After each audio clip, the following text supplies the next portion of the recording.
When it comes to climate finance, the world faces a familiar problem. There's not enough money. The world needs to go from spending billions of dollars on clean energy and climate adaptation to spending trillions of dollars. The funding needs are especially pressing for developing countries who have to pay much higher interest rates when they borrow money than wealthy countries do, and often have to pay the money back in dollars. The cost of capital for privately funded projects in developing countries is also higher. On top of that comes that many developing countries are still dealing with the debts they racked up during the COVID pandemic and might not have much fiscal space left over for solar panels, even the cheap ones we have today. So, international climate finance talks are really deadlocked. Rich countries have failed to deliver the $100 billion per year of climate finance they promised to, and private money isn't coming in to save the day at the required speed. The clock is ticking. The Bridgetown Agenda is an attempt to break this deadlock.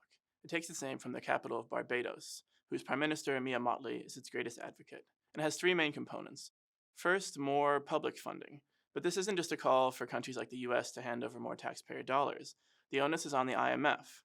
The agenda calls on the IMF to issue $650 billion worth of special drawing rights, which are essentially the IMF's reserve currency, which countries can then swap for dollars or euros or yen and use that to pay for essential imports like oil or vaccines.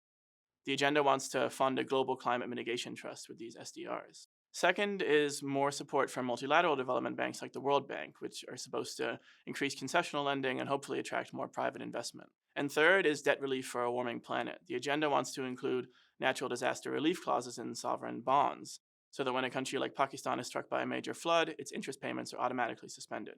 A final element is reconstruction grants to pay for losses and damages caused by climate disaster. To a surprising extent, yes, wealthy countries are on board. Even though you won't see the word Bridgetown anywhere in the final text from COP27, you can tell that the agenda left its mark.